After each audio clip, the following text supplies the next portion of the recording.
చాలా మంది కూడా అంటే 10th అయిపోతుంది. ఏదో ఒక ఇష్యూ వల్ల, డిస్టర్బెన్సెస్ వల్ల చదువుని అక్కడి వరకే ఆపేయడం జరుగుతూ ఉంటుంది.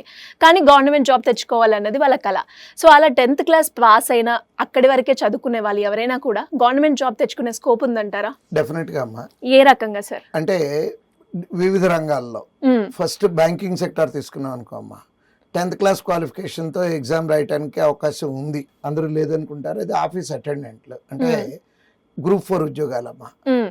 సో ఆ 10th క్లాస్ క్వాలిఫికేషన్తో సరిపోతుంది. పర్సంటేజ్లు కానీ ఎంత ఎక్కువ ఉండాలి ఇట్లాంటిది ఏమి రెస్ట్రిక్షన్ కూడా ఉండదు. ఓకే.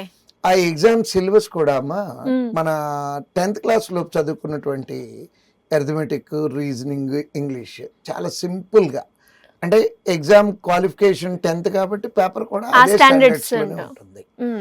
దాంతో అది బ్యాంకింగ్ సెక్టార్లో. నెక్స్ట్ స్టాఫ్ సెలక్షన్ కమిషన్ తీసుకున్నాం అనుకోండమ్మా.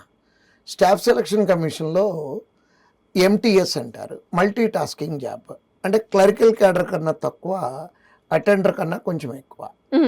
మల్టీ టాస్కింగ్ అంటే ఈ మల్టీ టాస్కింగ్ ఉద్యోగం SSCలో మనము MTSగా సెలెక్ట్ అయితే దాంట్లో మనకి అసలు ఏ డిపార్ట్మెంట్లో వస్తాయి, income tax, customs, controller and auditor general, secretary, అంటే మనకి పార్లమెంట్లో ఉన్నటువంటి సపోర్టింగ్ స్టాఫ్, వీళ్ళందరూ కూడా MTS లేనమ్మా. వాళ్ళందరి క్వాలిఫికేషన్ కూడా 10th క్లాసే. ఓకే.